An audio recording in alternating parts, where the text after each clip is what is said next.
menyaksikan kisah saya saat mendaki Gunung Ungaran 2 tahun yang lalu. Saat itu, saya dan ketiga teman saya merencanakan untuk jalan-jalan bersama sambil bernostalgia dengan kawan lama. Karena kita dulu adalah teman sekolah yang sangat akrab dan setelah lulus sudah jarang sekali bertemu, dikarenakan pekerjaan kami yang berbeda-beda.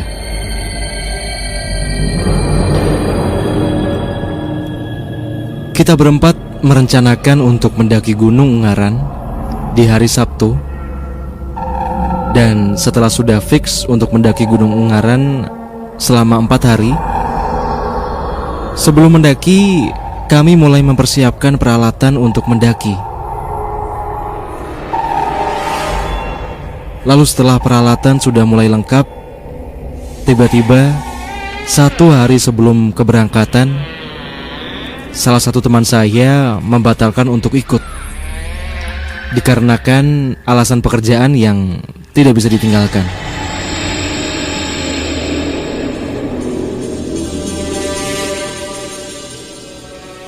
Kita bertiga menjadi bingung untuk berangkat.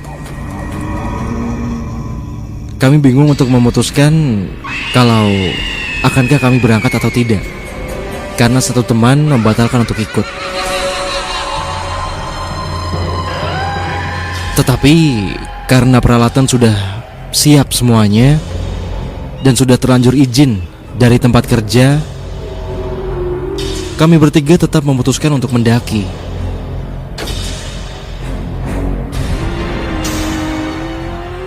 Pada hari H, kami berangkat pukul 3 sore.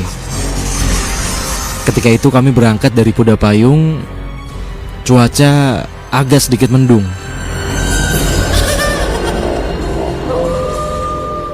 Sesampainya di pos Mawar sekitar pukul 4, kami memutuskan untuk segera naik sebelum matahari terbenam. Di perjalanan, kami tidak memikirkan apapun selain bersenang-senang dengan kawan lama. Meskipun saat itu hanya ada kami bertiga.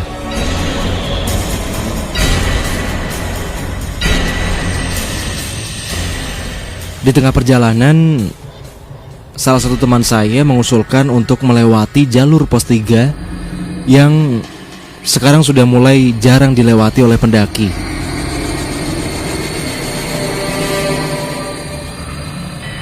Singkat cerita, sesampainya kami di pos 3, hari sudah mulai gelap.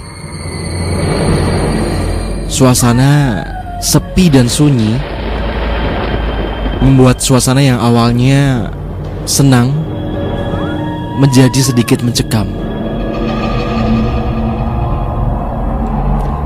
Tidak ada lagi canda tawa, tetapi tiba-tiba kita terhening dengan sendirinya.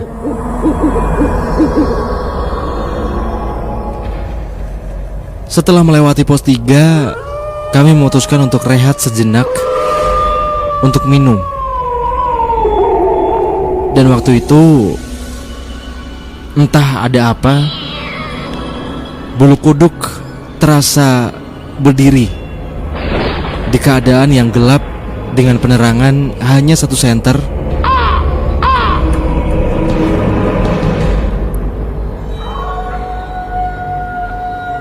Tanpa sengaja, saya melihat di semak-semak ada sesosok perempuan menggunakan kebaya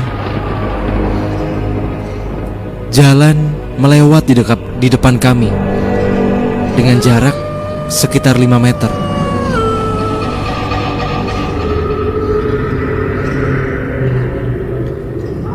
Ketika itu saya hanya bisa membaca doa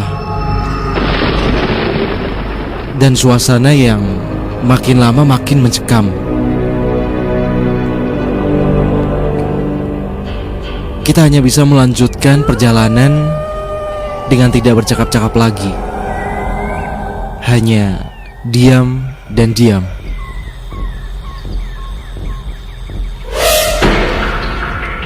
Baru sebentar melanjutkan perjalanan, kami dikejutkan oleh seekor ular yang melintas tepat di depan kami.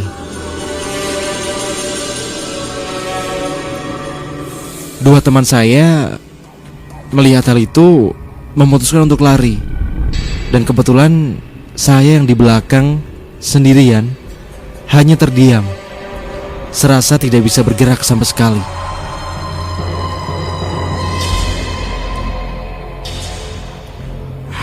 Akhirnya dua teman saya meneriaki saya, dan disitulah saya baru bisa ikut berlari.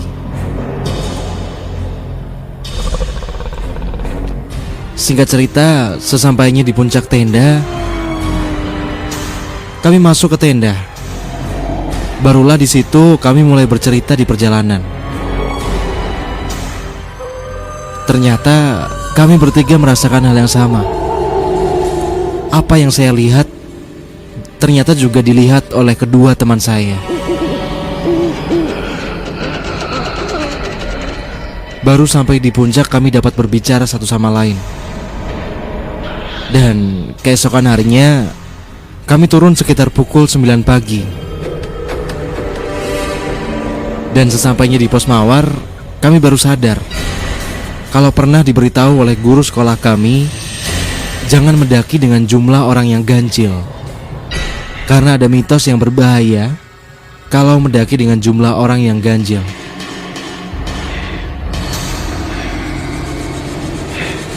Dan jangan sekali-sekali menceritakan kejadian-kejadian mistis saat mendaki.